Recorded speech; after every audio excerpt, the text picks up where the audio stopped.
Sometimes it puzzles me. That's better. Sometimes it puzzles me how someone can absolutely hate you.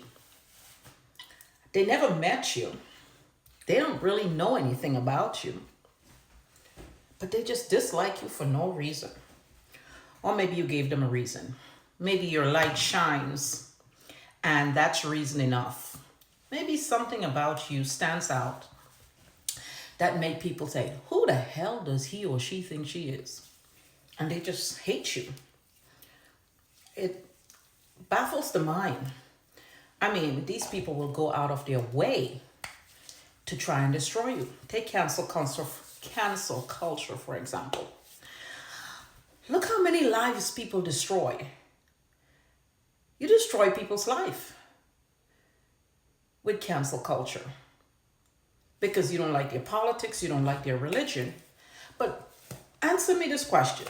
Did you do it in the name of God? Did you do it in the name of good? Because the last time I checked, God don't cancel anyone. God want to hear from everyone. Heaven is open to speech.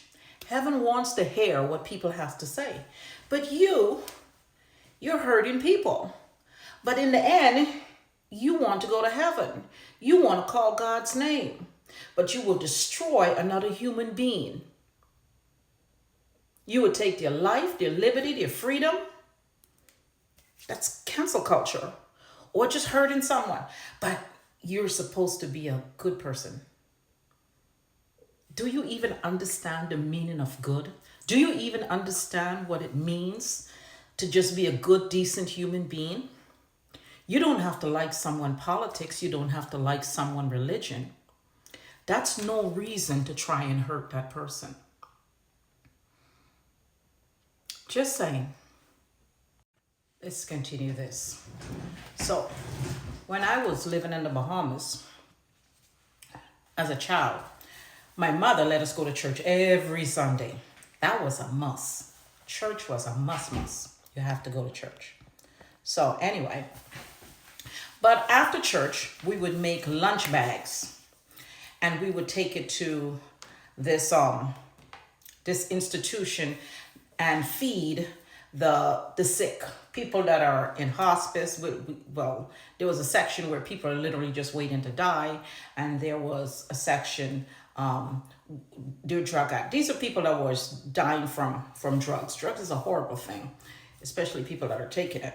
And anyway, on this one Sunday, these two encounters, really, I haven't forgotten them, and it's been probably 40 years, over 40 years. There was this one child born to a drug addict mom. His head was huge.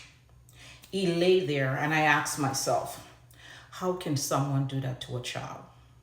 Knowing you're pregnant and taking drugs, but that's the consequences. He born with a deformity.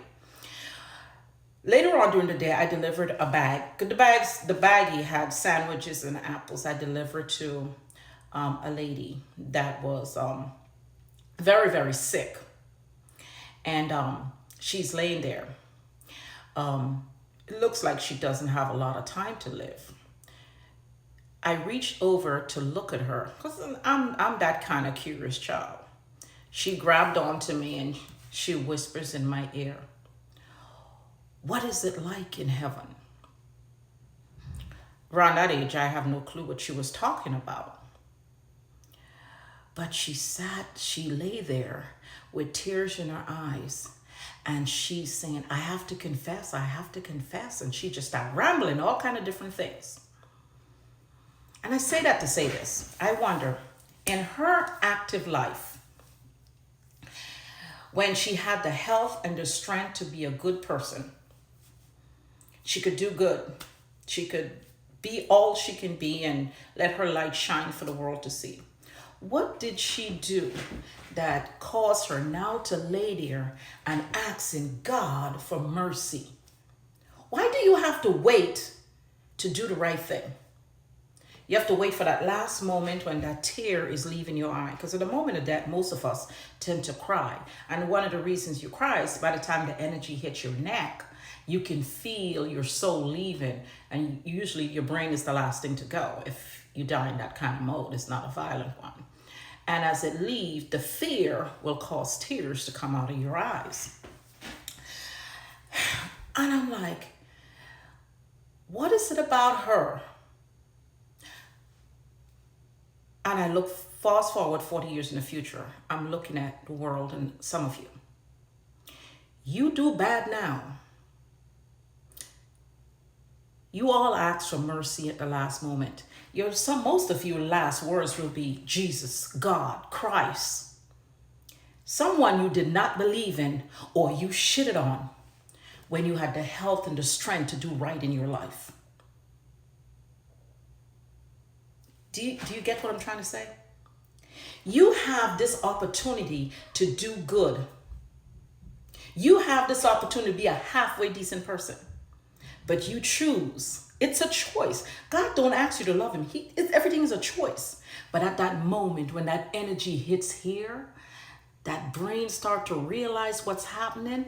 The feet is already cold because it comes up and it hits here, and that energy, and now you knowing it's that final moment and you don't know where you're going. You're not sure what's the next stage of your life. You call God, Jesus. You start to see things. Where was all that big energy when you was out here shitting on people, hurting people, taking things from them, destroying their lives? Well, I can tell you, and from experience, you ain't going to see God. You ain't going to go to heaven. You may see a few family members because they probably did the same shit you did. And it's all your fault. Because when you have the opportunity to do something good, do it. Do it. Let me add to this video so I don't have to make two. The reason why some of us humans cannot have nice things is because we try to destroy ourselves. Take, for example, you learn how to cloud seed. So you try to drown yourself. Man is always trying to wipe out himself. You learn how to make weapons. You create weapons of mass destruction. You try to destroy yourself. You learn how to hide things in the sky. So you cloud seed, creating more problems. You learn laser tag. So you laser shit. That's why you can't have nice shit. Because you're always trying to destroy yourself. So, try to be a good person. It really ain't that hard. Your time is short. And some of you really want a lot of answers. And the answer is right in front of you. The answer is you. The answer is you. It's always been you. The answer is how you choose to live, the decisions you make, the choices you make. It's up to you.